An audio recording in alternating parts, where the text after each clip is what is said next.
میرا نام عامر اعجاز ہے, میں آپ کا بہت بڑا فین ہوں. کورنگی کراسنگ میں رہائش پذیر ہوں. اسٹیل دودھ والی, اچھا یہ تو وہی دودھ والی بکریاں, آپ سے ہم خریدیں گے دودھ والی بکریاں, فری میں نہیں لیں گے انشاءاللہ. دودھ والی بکریاں, دودھ والی بکری کا بزنس بہت ٹائٹ ہے. میرا خود ارادہ ہو رہا ہے میں اس کو بزنس کروں یار, دودھ والی بکریوں کا. اصلی شہد کی پہچان یہ ہے کہ چھتے سے توڑ کے آپ خود لے کر آئے ہو, کسی لیب میں نہیں پتا چلتا, یہ ذہن میں رکھنا. نا اصلی شہد کا ذائقہ بعد دفعہ خراب ہوتا ہے, یعنی خراب سے مراد نقلی نہیں. اصلی شہد کی علامت ہے جمے گا, جو جم نہیں رہا اس کا مطلب گڑبڑ ہے, کیمیکل ڈالے ہوئے ہیں. کوئی بھی لکوڈ چیز ہوگی وہ ٹھنڈ میں جمے گی. البتہ جو بیر کا شہد ہے وہ ذرا مشکل سے جمتا ہے, وہ جلدی نہیں جمتا. اور پلوسا درخت کا شہد ہے KPK میں, وہ گرمیوں میں بھی جم جاتا ہے. لوگ کہتے ہیں نقلی ہے, تو لہذا اس کو نہ جمانے کے لیے اس میں چیزیں ڈالی جاتی ہیں, پھر نہیں جمتا, لوگ کہتے ہیں اصلی ہے. تو ہم لوگ بہت بے وقوف لوگ ہیں, ان کو تبھی تو میرا شہد کا بزنس کا بیڑا غرق ہو گیا. میں اصلی شہد بیچتا تھا, چلا ہی نہیں. ایکسپورٹ کرنے لگا تھا میں. ایک پارٹی آئی میرے پاس, میں نے ان کو شہد دیا, بتایا کہ یہ اوریجنل ہے, تو انہوں نے کیا کیا, وہ رکھے جم گیا, آ کے کہنے یہ تو چینی ہے جما ہوا ہے. حالانکہ وہ چینی نہیں تھی, وہ موم کے وہ ہو جاتے ہیں. تو انہوں نے کہا نہیں یہ نہیں چاہیے. میں نے کہا مرضی ہے بھائی آپ کی. پھر کہتے ہیں آپ مولانا ہو کے یہ کام کر رہے ہو. میں نے کہا مولانا ہو کے یہ کر رہا ہوں, مولانا نہیں ہوتا تو میں اس میں کیمیکل ڈال کے اس کو جمنے سے بچا رہا ہوتا. سمجھتے ہو کہ نہیں؟ تو ہم نے پھر اندازہ لگا لیا کہ پاکستان میں اگر کوئی خالص چیز بیچ رہا ہے تو وہ دنیا کا سب سے بڑا احمق اور سب سے بڑا بے وقوف ہے. یہاں خالص چیز سوسائٹی میں چلے گی نہیں. اب بکری کے دودھ کے بھی کچھ لوگ بزنس کر رہے ہیں, تو میرا اپنا بھی ارادہ ہوا کہ ایک شوق بھی ہے, تو چلو اسی شوق کو بزنس بنا لو. اب بکری کے دودھ میں کیا ہوتا ہے, خالص دودھ اگر آپ بیچو گے نا تو کسی دن دودھ تھوڑا سا گاڑھا آئے گا, کسی دن دودھ تھوڑا سا پتلا آ جائے گا, کسی دن دودھ میں تھوڑی پیاز کی مہک آ رہی ہوگی, آپ نے بکری کو پیاز کھلا دیا اس دن, کسی دن دودھ میں کچھ اور آ رہا ہوگا. لوگ کہیں گے یہ کیا ہے. میں نے گائے پالی تھی نا, بزنس کی نیت سے نہیں پالی تھی, گھر کی گائے تھی, لیکن گھر میں اتنا دودھ تو میں استعمال نہیں کر سکتا تھا, 4-5 کلو گھر میں چلا جاتا. باقی ہم نے کہا چلو محلے والوں کو بیچ دو. بغیر پروفٹ کے بیچ رہا تھا میں, کوئی پروفٹ نہیں رکھے. اس میں شکایتیں آ رہی ہیں, حضرت آج کا دودھ تو بالکل سفید تھا, حضرت آج کا دودھ میں تو پیلا پن بہت آ رہا ہے, حضرت اس دن ہم نے دودھ کو بوائل کیا تو اتنی موٹی ملائی تھی, آج دودھ کو بوائل کیا تو ملائی ہے نہیں. بیٹھ کے وضاحتیں ہی دیتے رہو. بھائی گائے اپنی مرضی سے دودھ دیتی ہے, کمپنی کی مرضی سے دودھ نہیں دیتی. کبھی گرمی زیادہ ہوگی اس نے کم کھایا ہے, یا کبھی ایسی گھاس کھا لی اس میں فیٹ کم بنا ہے تو کم ملائی ہوگی. کبھی کچھ, کبھی آرگینک چیزیں اسٹیبل نہیں رہتی, ایک جیسی کبھی بھی نہیں رہتی. یہی اس کے خالص ہونے کی علامت ہے. کمپنیاں کیا کرتی ہیں, اب شہد کی کمپنیاں کیا کرتی ہیں, آپ ان کا شہد پوری دنیا میں کہیں سے بھی لے لو, ایک ہی جیسا ٹیسٹ ہوگا اور ایک ہی فارم میں ہوگا. وہ وجہ کیا, وہ میں نہیں کہہ رہا ان میں ملاوٹ کرتے ہیں, وہ میں کسی پہ الزام نہیں لگا رہا, وہ مشینیں چلا کے ان کا پانی سک کر لیتے ہیں شہد میں, تاکہ اس میں جو سیلان ہے, بہاؤ ہے, وہ کم ہو جائے. تو کچھ نہ کچھ کرتے ہیں تاکہ ایک ٹیسٹ کو مینٹین رکھا جا سکے. آرگینک چیزوں کا ٹیسٹ ہمیشہ ایک جیسا بولو نہیں ہوتا. شہد جب بھی اتارو گے نیا ذائقہ ہوگا, کبھی پتلا شہد نکلے گا, کبھی گاڑھا شہد نکلے گا, کبھی تھوڑا وائٹ کلر کا ہوگا, کبھی تھوڑا ڈارک کلر کا ہوگا. اس طرح سے بزنس نہیں ہو سکتا. شہد میں بھی ہمارے ساتھ یہی ہوا, وہ شہد لے کے جا رہا ہے, یہ تھوڑا ڈارک کلر کا آ رہا ہے, مفتی صاحب پچھلے سال تو بڑا لائٹ چمکتا ہوا کلر تھا, اب تھوڑا ڈارک کلر ہے. بس وہی نا, کس درخت پہ ہے, کس موسم میں ہے, کون سے پھول اس نے چوسے ہوئے ہیں, مکھی کا موڈ ایک ایسا تھا, یہ سب چیزیں ڈیپینڈ کرتی ہیں. گائے کا موڈ ہوتا ہے تو دودھ دبا کر دیتی ہے, موڈ نہیں ہوتا تو دودھ کی کوالٹی گرا دیتی ہے وہ. اب گائے کا موقع میں لطیفے سناؤں گا گائے کو بٹھا کے اس کا موڈ صحیح کرنے کے لیے. تو میں نے لوگوں سے بولا بھائی یہ ہماری گائے کا دودھ ہے, میرا کوئی بزنس نہیں ہے, یہ آپ نے لینا ہے لو, ورنہ پتلی گلی سے نکلو, ملاوٹ کوئی نہیں ہو رہی ہے اس میں, آگے دیکھ لو. لیکن لوگوں کو نہیں سمجھ میں آتا بھائی, خالص چیز پبلک کی کھوپڑی میں. دودھ کو پہچانتے ہیں موٹی ملائی سے, موٹی ملائی ہے یہ خالص ہے. حالانکہ جتنی زیادہ بلائی ہوگی وہ دودھ صحت کے لیے اتنا ہی زیادہ نقصان دہ ہے. اس کا مطلب اس میں منرلز نہیں ہے, اس میں فیٹ بہت زیادہ ہے. جب گائے کو, بھینس کو آپ گھاس کھلاؤ گے نا, دودھ کی کوالٹی اچھی ہوگی صحت کے لحاظ سے, ملائی کم ہو جائے گی. جب آپ اس کو وہ پتہ نہیں کیا کہتے ہیں ونڈے, اس کو پتہ نہیں کیا کیا چاکلیٹیں کھلاؤ گے نا. ہمارا ایک دوست ہے, وہ دودھ گائے پالتا بھی ہے اور دودھ بیچتا بھی ہے. وہ گائے کو کیک کھلاتا ہے, شام کو بیکری کا جتنا سامان ہے وہ لے کے اپنی گائے کو کھلاتا ہے. کہتے اس سے دودھ بہت اچھا آتا ہے. کیک کھا کے گائے اچھا دودھ دے سکتی ہے, لیکن ہوتا کیا ہے, میٹھا دودھ نکلتا ہے, فیٹ بہت زیادہ, لوگ اسی سے دودھ خریدتے ہیں. یار اس کے دودھ کی کوالٹی بڑی شاندار ہے, گاڑا دودھ ہے, اتنی موٹی ملائی اور ایسا میٹھا کہ چینی ڈالنے کی ضرورت ہی نہیں. اور ہماری گائے گھاس کھا کے دودھ دے رہی تھی. یہ کیا ہے, مفتی صاحب باتیں تو بڑی اچھی کرتے ہیں لیکن مفتی صاحب کی گائے دودھ اچھا نہیں دیتی, کیونکہ گائے کی نیچرل غذا گھاس ہے میرے بھائی. کیک اور چاکلیٹیں نہیں ہے, وہ میٹھا دودھ دے دے گی, ملائی بھی ہوگی تو وہ خود ہی تھوڑے دنوں میں پھول کے کپا بنے ہوئے ہوگے, گھی کا ڈبا بنے ہوئے ہوگے, دودھ کی کوالٹی تھوڑی رہے گی وہ. تو اس لیے پاکستان میں ہمارا تجربہ یہ ہے, میں نے بھی بزنس کیے ہیں, ایسا تھوڑی بہت سارے بزنس کر کے بیٹھا ہوا ہوں میں. اندازہ ہو گیا یہاں صحیح چیز, یہاں جھوٹ بول کے مال بیچنا آسان ہے, سچ بول کے مال بیچنا مشکل.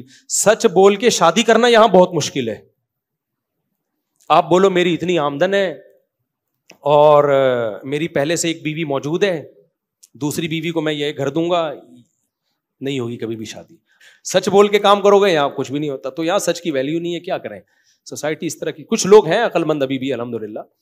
تو اس لیے میں آپ کو ترغیب دے رہا ہوں کہ اگر کوئی کاروبار کرنا ہے نا, اس وقت بکری کے دودھ کا بزنس جو ماہرین ہیں وہ کہہ رہے ہیں بہت ٹائٹ چل رہا ہے, تو شاید چل جائے. لیکن وہ لوگ بھی کہتے ہیں کہ کچھ نہ کچھ اس کو مینٹین رکھا. آپ نہ کرو, آپ بولو یار تھوڑا پروفٹ ہوگا لیکن چیز کیا ہوگی, خالص. اچھا جو زیادہ باتیں کر رہا ہوتا ہے نا خالص خالص, اسی سے زیادہ ڈر بھی لگتا ہے مجھے, کیونکہ زبان پہ اعتماد ہی ختم ہو گیا لوگوں کے. ابھی ایک صاحب نے, ایک حکیم تھے, 2 نمبر حکیم, اللہ ان کی مغفرت فرما دے تو زیادہ اچھا ہے. مغفرت مردوں کے لیے کی جاتی ہے نا دعا, تو ویسے تو وہ زندہ ہیں. انہوں نے ہمارے کسی دوست کو کوئی نسخہ دیا, وہ سست رہتے تھے نا, سستی رہتی تھی ان میں. تو کووڈ کرونا کے دنوں میں نہیں, جب یہ چل رہا تھا بڑا, وہ تھوڑے ڈپریشن میں بھی گئے ہوئے تھے, تو ایک حکیم صاحب نے ان کو دوا دے دی. حکیم صاحب نے ان کو بولا کہ یہ اتنی سی چٹکی کھا لیا کرو. تو اب وہ کھاتے تو بڑے فٹ فاٹ ہو جاتے ہیں نا, چل رہے ہیں, پھر رہے ہیں, دوڑ رہے ہیں, بھاگ رہے ہیں. مجھے بھی انہوں نے لا کے وہ دوا دے دی. سب آپ کے بھی بیانات ہوتے ہیں اور اتنا, اور اس دوا کا نام ہی انرجی بوسٹر, ڈبے پہ لکھا ہوا تھا انرجی بوسٹر. میں نے کہا میں نہیں کھاؤں گا بھائی, میں نہیں کھاؤں گا, ہمیں کیا پتا اس میں کیا ہے. یا تو 100% حکیم پہ اعتماد ہو, ورنہ میڈیکل دواؤں میں کم از کم یہ تو پتا ہوتا ہے نا کہ یہ کیا ہے اس کے اندر. اس میں مجھے پتا کیا, میں نے کہتے ہیں نہیں بہت زبردست حکیم ہے وہ 2 نمبر نہیں ہے. میں نے کہا بھائی پاکستان میں کسی پہ اعتماد کرنا بڑا مشکل کام. میں نے کہا ہم اپنی صحتوں کو ایسے برباد نہیں. اس نے کہا نہیں, جتنا بھی سست ہو آدمی, تھکاوٹ ہوتا ہے نا, کچھ لوگ ڈرنک پی لیتے ہیں تو تھکاوٹ دور ہو جائے, کافی پی لیتے ہیں, چائے پی لیتے ہیں, وہ پھر بھی سمجھ میں آتا ہے کہ اس کا پتا ہے کہ اس کے سائڈ افیکٹ کیا ہیں, فائدے کیا ہیں. میں نے کہا اس کا کیا پتا ہمیں. 2 سال تک نا وہ جب تھکے ہوئے ہوتے, 1 چمچ لیتے گرم پانی کے ساتھ, اور پھر اپنے دفتر جاتے, بھاگتے دوڑتے, جیسے کوئی سٹا لگا کے نہیں چلا جاتا. کہتے بڑی طاقت آتی ہے اس سے. جم جانے سے پہلے بھی کھا رہے ہیں نا, جم جا رہے ہیں, پھر جناب دولے شولے بنا رہے ہیں. کہہ رہے حکیم 1 نمبر ہے. حکیم کہہ رہا ہے اللہ کی قسم کچھ بھی نہیں ہے اس میں, کوئی 2 نمبر ہی نہیں ہے. میں نے ان سے کہا اس کا لیب ٹیسٹ کرواؤ. میرے کہنے پر نا جب بہت زیادہ 2 سال تو انہوں نے کھائی, میں نے بہت زیادہ اصرار کیا نا کہ یار لیب ٹیسٹ کرواؤ. کروایا تو اسٹرائڈ نکلا اس کے اندر. اب انہوں نے حکیم کو جا کے پکڑا, یار تم ہمیں اسٹرائڈ کھلا رہے ہو. کہہ رہے اللہ کی قسم میں نہیں ڈالتا, اصل میں کچھ اجزاء میں دکان سے خریدتا ہوں, شاید وہ ڈال دیتے ہوں. میں نے کہا اس کمبخت سے پوچھو کہ پھر تو اتنا کانفیڈنٹلی کیوں کہہ رہا ہے کہ اس میں کوئی نقصان دہ چیز نہیں ہے. جب تو کہیں اور سے بھی کچھ چیزیں خرید رہا ہے تو آپ بولو میں کچھ نہیں ڈالتا, بھائی باہر سے کچھ چیزیں میں خریدتا ہوں شاید اس میں ڈل جاتا. یہ بول دو نا. صاف بات کرنے کا ہماری سوسائٹی میں رواج نہیں ہے, ہر آدمی گھماتا ہے بات کو. تو اس لیے بھائی بہت مشکل ہے پاکستان میں کسی پہ اعتماد کیا جائے. گوروں میں یہ ایک اچھی چیز ہے, کتے پالتے ہیں مگر جھوٹ نہیں بولتے یار. وہاں کوئی چیز خرید رہے ہو تو اس کا مطلب ہے جو لکھا ہوا ہے وہی ہے. میں کتنا باہر جا کے کھانے کھاتا ہوں, بیمار نہیں ہوتا. یہاں آتے ہی ہمارے مسالے وہاں بین ہیں, اس پہ بھی لوگوں نے اعتراض کیا کوئی بین نہیں ہے, یہ کمپنیوں کے مسالے تو جا رہے ہیں. بھائی یہ کمپنیوں کے مسالے جا رہے ہیں وہاں بھی, لیکن یہ والا فارمولا نہیں ہے. کمپنیوں کے نام تو یہی ہیں, فارمولا کیا ہے؟ ریسیپی چینج ہے, فارمولا چینج ہے. یہاں کچھ اور ہے, وہاں کچھ اور ہے. یہاں ٹیسٹ, بریانی کا ڈھکن جب ہٹاتے ہو نا دیکھ سے, ایک دم تو خوشبو کے جھونکے آتے ہیں, یہ باہر کی بریانیوں میں نہیں ہے. تو یہ جو جھونکے آ رہے ہیں نا, یہ کچھ اور ڈالا ہوا ہے اس کے اندر. اتنا دھوکا, اتنا دھوکا, اتنا دھوکا, تمہاری صحتوں سے کھیل رہے ہیں. مت کرو. مسالے بھی مت کھاؤ باہر کے. یہ لونگ, کالی مرچ اور یہ ساری چیزیں لا کے نا نیٹ پہ سرچ کر لو, ریسیپیز آج کل مل جاتی ہیں. تو نیٹ پہ گھر والوں سے بولو بھائی بریانی مسالہ خود گھر میں بناؤ, ٹکا مسالہ خود آپ تجربہ کر کے دیکھو. اللہ کی قسم آپ گھر میں وہ مسالہ بناؤ, آپ کھاؤ, پیٹ خراب نہیں ہوگا. باہر کا پیکنگ کا بہت اچھی کمپنی کا مسالہ لاؤ گے, کچھ نہ کچھ فرق پڑے گا آپ کے پیٹ میں. اور اگر نہیں پڑ رہا تو اس کا مطلب تم گندگی کے عادی ہو چکے ہو. ایک بھنگی اگر ایک گٹر سے ڈبکی لگا کے دوسرے گٹر سے نکلتا ہے, اسے کچھ بھی نہیں ہو رہا, تو یہ نہیں ہے کہ امیون سسٹم بہت اسٹرانگ ہے. بھائی اس کو عادت ہو گئی ہے. کس کی؟ اس بیچارے کا تو مجبور ہے. وہ شریف, ایک شریف نہیں کہنا چاہیے, ایک صفائی پسند آدمی اگر گھسے گا تو بیمار ہو جائے گا وہ. تو یہ جو آپ اگر ان مسالوں کو کھا کے خراب نہیں ہو رہا نا پیٹ, تو یہ اس کی علامت نہیں کہ آپ بہت عظیم انسان ہیں. یہ مسالے ٹھیک ہیں, یہ اس کی علامت ہے کہ آپ کو گندگی کی عادت پڑ چکی ہے. بہت ہو گیا یار, میں بھی انسان کا بچہ ہوں. کچھ صاحب قیامت کے دن درجہ بندی کی جائے گی, لوگوں عمل بتاؤں گا, کسی نے پورا لمبا بیان ہے اس کے اوپر. جلدی بہت زیادہ ٹائم ہو گیا ہے. یہ وہی بکری والا, بکری پالو, بزنس کرو, مزہ نہ آئے پیسے واپس آرگینک چیزیں کھلاؤ لوگوں کو. مفتی صاحب اسلام فرض واجب حکام کیا ہے بتاؤں گا, پورا بیان ہے یار, یہ تو معاشرتی علوم کا پورا پرچہ ہے.